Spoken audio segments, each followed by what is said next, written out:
محمد طاہر منظور مرتضائی صاحب اپنے خطاب دل پذیر تو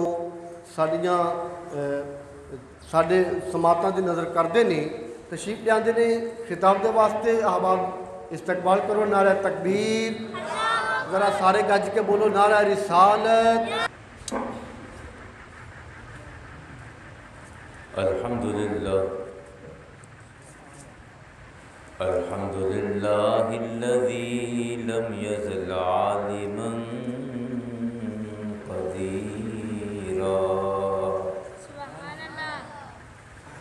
حیا قیوما سمیعا بصیرا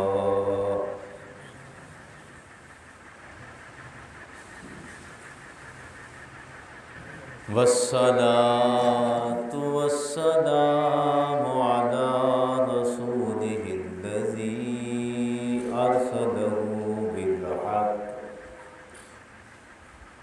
أرسله بالحق بشيرا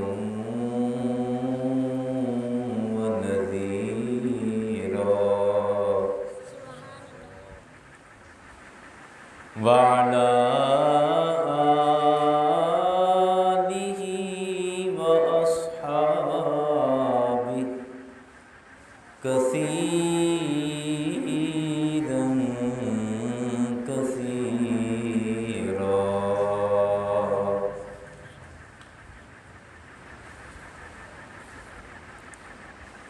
أما بعد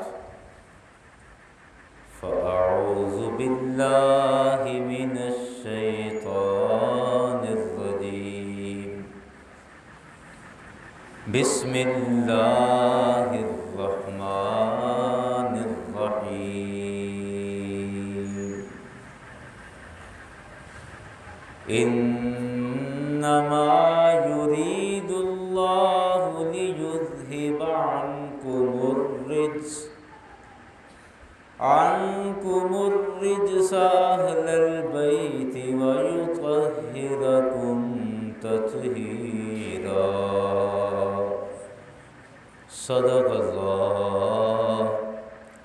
صدق الله العظيم وصدق رسوله النبي الأمين الكريم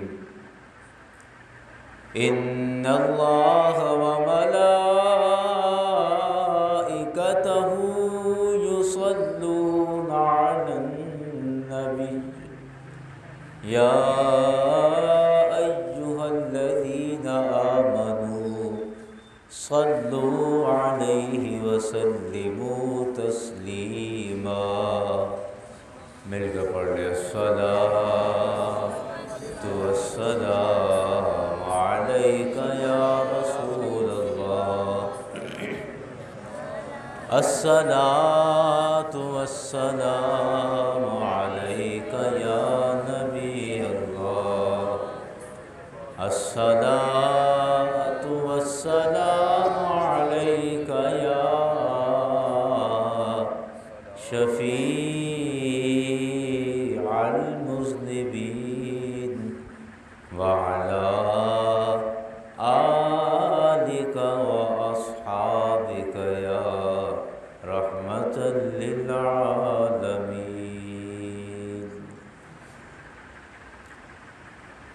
صبح طیبہ میں ہوئی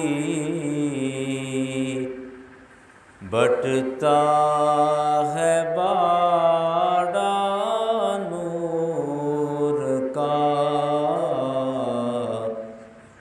صبح طیبہ میں ہوئی بٹتا ہے باڑا نور کا صدقہ لینے نور کا آیا ہے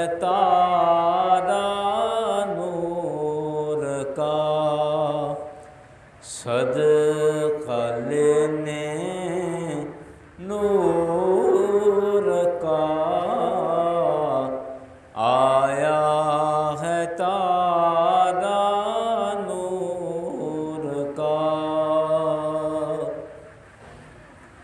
اور تیری نسل پاک میں ہے بچہ بچہ نور کا،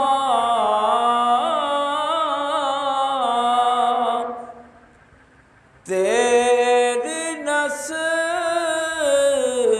پاک میں ہے بچہ بچہ نور کا، اور تو ہے عین نور تیرا سب گھرانہ نور کا، میرے آقا تو ہے عین نور تیرا سب گھرانہ نور کا، تو ہے عین نور تیرا سب گھرانہ نور کا۔ حمد و ثنا کے بعد سامعین حاضرین، واجب الاحترام علماء کرام، آج کی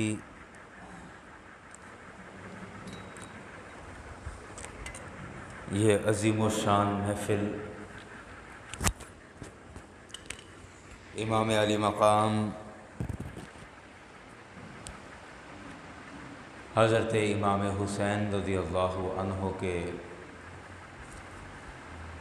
شہادت کے موقع پر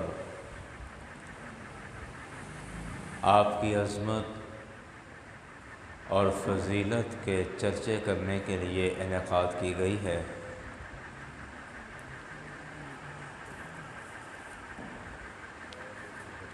قرآن پاک سے 2 آیتیں کریمہ تلاوت کی ہے۔ رب کائنات نے اس آیہ مبارکہ میں اہل بیت کی طہارت اور پاکیزگی بیان فرمائی ہے۔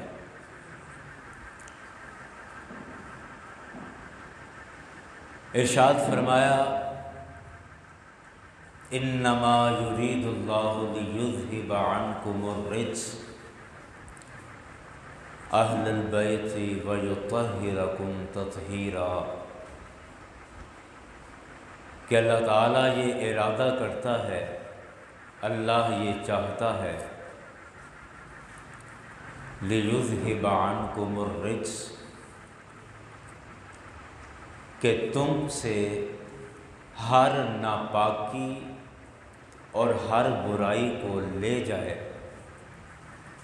اہل البیت تمہارے اہل بیت سے، وَيُطَهِّرَكُمْ تَطْهِيرًا اور تم کو خوب صاف ستھرا کر دے۔ اللہ تبارک و تعالی نے اس مقام پر اہل بیت کی طہارت،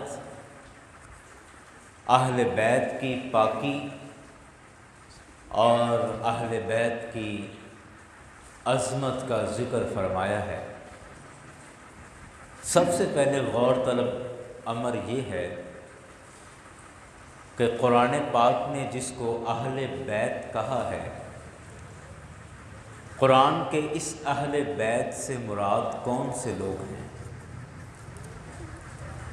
ویسے اگر اہل بیت کا اردو میں سیدھا سا ترجمہ کریں تو اہل بیت کا مطلب ہے اہل خانہ۔ اہل بیت کا مطلب کیا بنتا ہے؟ اہل خانہ، گھر والے، گھر کے افراد۔ لیکن ایک کامن سینس ہے، ایک سمجھی سمجھائی بات ہے کہ اہل خانہ میں سب سے پہلے جس کا نمبر آتا ہے وہ ازواج کا اور بیویوں کا نمبر آتا ہے۔ اہل خانہ میں آپ عام استعمال دیکھیں، اکثر ہم اپنی بیوی کے ساتھ کہیں جا رہے ہوں تو کوئی پوچھے کہ جی آپ وہاں اس چوک میں جا رہے تھے، میں نے آپ کو دیکھا تھا، آپ کہاں جا رہے تھے؟ ہم کہتے ہیں جی میں گھر والوں کے ساتھ جا رہا تھا، میں گھر والوں کے ساتھ جا رہا تھا۔ مطلب اپنی بیوی کو ہم گھر والا شمار کر کے کہتے ہیں جی میں گھر والوں کے ساتھ جا رہا تھا، یا کہہ دیتے ہیں کہ میں بچوں کے ساتھ جا رہا تھا۔ تو عام طور پہ اہل خانہ اور گھر والا جب ہم بولتے ہیں یا گھر کے افراد بولتے ہیں، اہل خانہ جب بولتے ہیں تو بیویاں اس میں شامل ہوتی ہیں، لیکن قرآن پاک میں اہل بیت جو کہا تو اہل بیت سے ہم عام طور پہ رسول اکرم صلی اللہ علیہ وسلم کی صاحبزادی سیدہ خاتون جنت سیدہ فاطمۃ الزہرا رضی اللہ عنہا، حضرت مولا کائنات حضرت علی المرتضیٰ شیر خدا رضی اللہ عنہ، حضرت امام حسن رضی اللہ عنہ، حضرت امام حسین رضی اللہ عنہ، چار یہ ہستیاں اور ایک رسول اکرم صلی اللہ علیہ وسلم کی ذات مبارک، ان پانچ افراد کو عام طور پہ اہل بیت کہا جاتا ہے، سمجھا جاتا ہے، بتایا جاتا ہے۔ لیکن یاران گرامی، جس طرح میں نے عرض کیا کہ اہل بیت میں عام طور پر جو ہمارے ہاں مروج ہے، ہمارے ہاں جو رواج ہے، اس اہل بیت میں تو سب سے پہلے بیویاں بھی شامل ہوتی ہیں۔ لیکن آئیں ہم سب سے پہلے دیکھتے ہیں کہ اہل بیت کا قرآن پاک خود کیا معنی بیان کرتا ہے۔ دیکھیں، ایک اصول تفسیر کا ایک اصول ذہن میں رکھیں، جب بھی قرآن پاک کی تفسیر بیان کی جاتی ہے، جب بھی قرآن پاک کی تشریح اور مفہوم بیان کیا جاتا ہے، تو قرآن پاک کی تفسیر کا ایک بنیادی سا اصول ہے، اور وہ اصول یہ ہے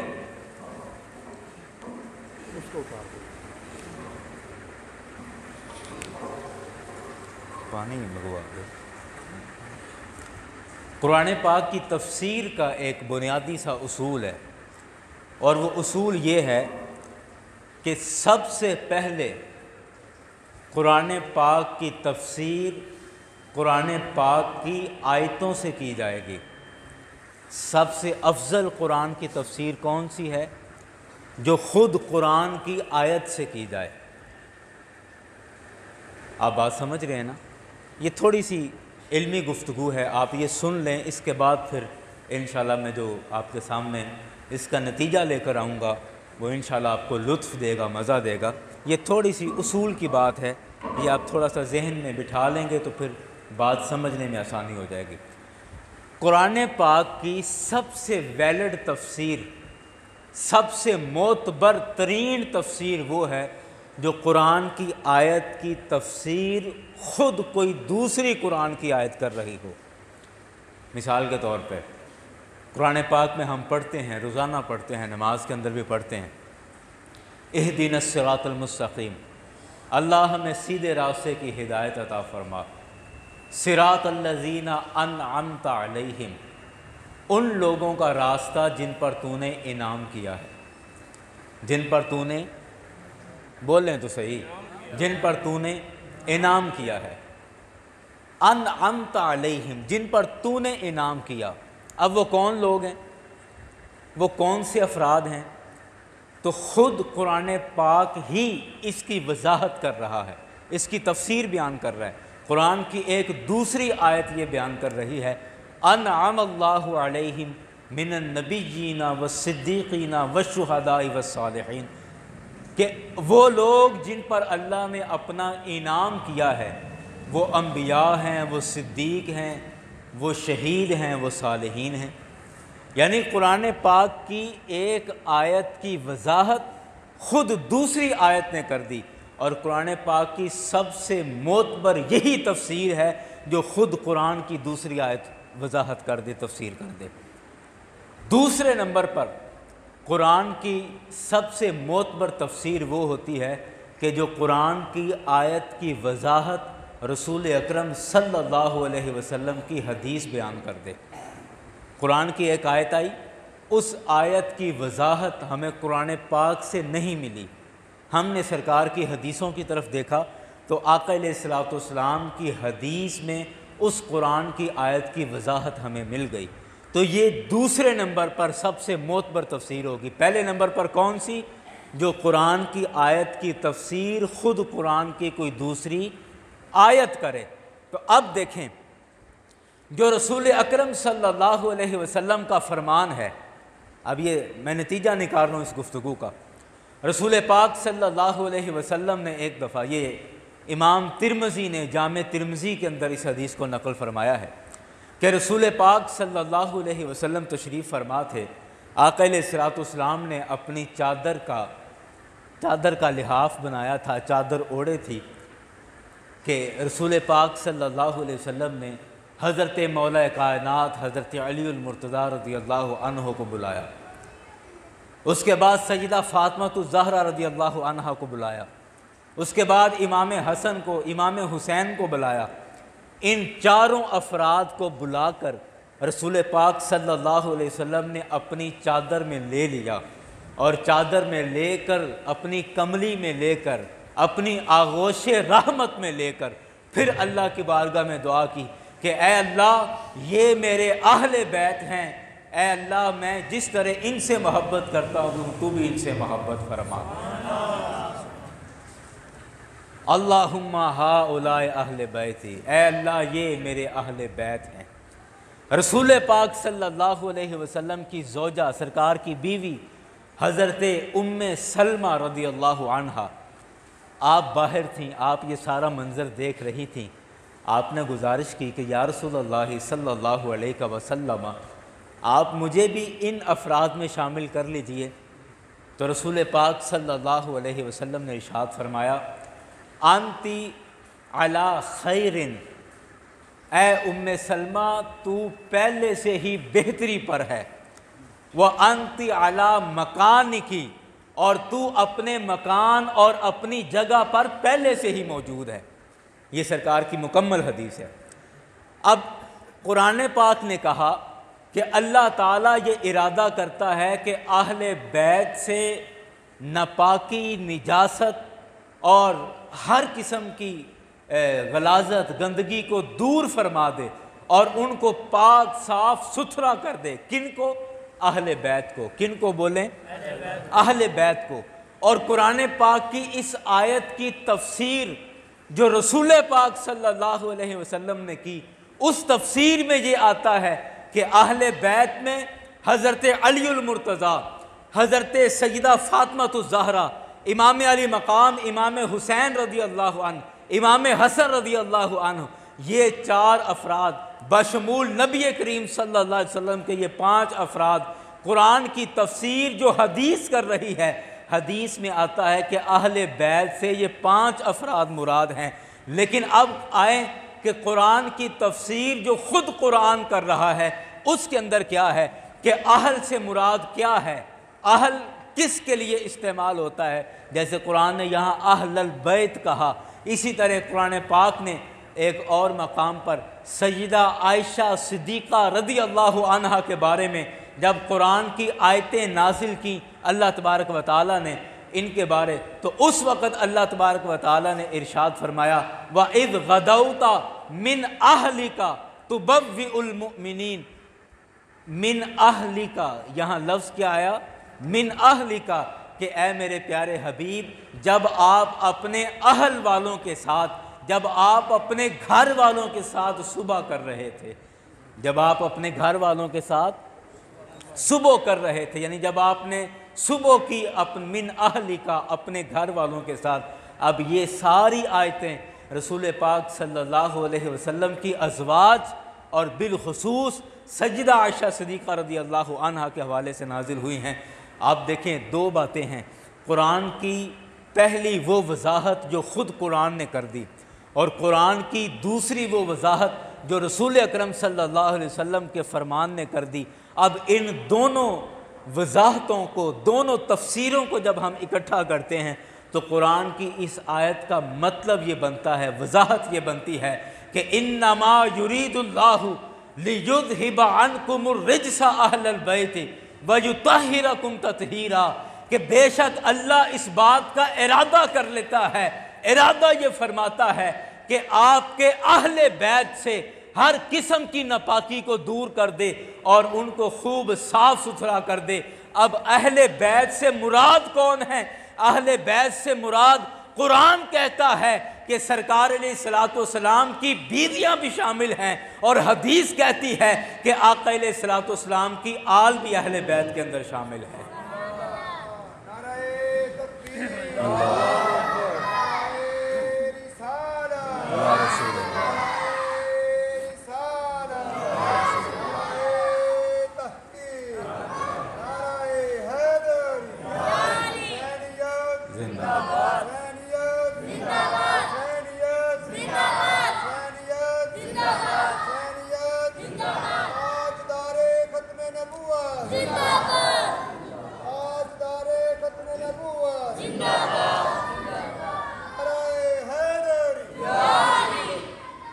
یہاں تک آپ بات سمجھ گئے نا کہ قرآن پاک نے جو اہل بیت کہا کہ اہل بیت سے اللہ یہ چاہتا ہے کہ آپ کے اہل بیت سے ناپاکی کو دور کر دے اور ان کو خوب صاف ستھرا کر دے، تو اہل بیت سے مراد اب ہمارے معاشرے کے اندر اس جگہ پر آ کر دو طبقے بن جاتے ہیں، لیکن الحمدللہ ہمیں اس بات پر فخر ہے کہ اہل سنت وہ ایسا مجموعی اعتقاد کا نام ہے، اجتماعی اعتقاد کا نام ہے کہ ایسے مقامات پر کبھی اہل سنت نے کسی ایک طبقے کی طرف جھکاؤ نہیں کیا۔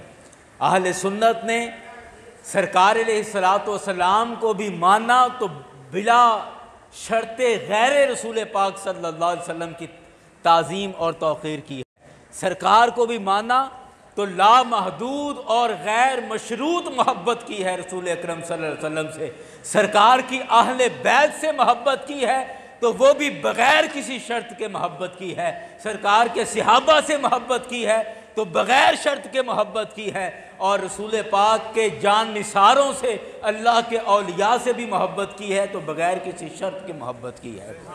بلا مشروط محبتیں ہیں ہماری، جس کا تعلق رسول پاک صلی اللہ علیہ وسلم سے ہو گیا، ہماری محبتیں اس ذات کے ساتھ وابستہ ہو گئیں۔ اب اس مقام پر دو طبقے بنے، بعض نے کہا کہ اہل بیت سے مراد سرکار کی آل ہے، اور بعض نے کہا کہ اہل بیت سے مراد سرکار کی ازواج ہیں۔ الحمدللہ ہم قرآن کو بھی ماننے والے ہیں، حدیث کو بھی ماننے والے ہیں۔ اہل سنت کا یہ موقف ہے کہ اہل بیت کے اندر رسول اکرم صلی اللہ علیہ وسلم کی ازواج بھی شامل ہیں، اور اہل بیت کے اندر رسول پاک صلی اللہ علیہ وسلم کی آل پاک بھی شامل ہے۔ ہم کسی کے درمیان کوئی فرق نہیں کرتے، کسی کو جدا نہیں کرتے، بلکہ یہ تمام کی تمام ہستیاں سرکار کی اہل بیت کے اندر شامل ہیں۔ اب چونکہ آج جو موقع ہے یہ خالصتاً امام علی مقام امام حسین رضی اللہ عنہ کی عظمت اور شان کے ترانے پڑھنے کا موقع ہے، تو اہل بیت کا بنیادی مقصد اور مفہوم آپ کو سمجھانے کے بعد اب آپ سنیں، میں سرکار کی ایک حدیث سے صرف ایک ہی حدیث پڑھوں گا اور اسی حدیث کی صرف وضاحت ہو جائے گی، انشاءاللہ آپ کو لطف آئے گا۔ میرے کریم آقا صلی اللہ علیہ وسلم ایک دفعہ سرکار علیہ الصلوۃ والسلام کے صحابہ سرکار کے ساتھ موجود تھے، میرے کریم آقا کسی اپنے صحابی کے گھر دعوت پر تشریف لے کر جا رہے تھے۔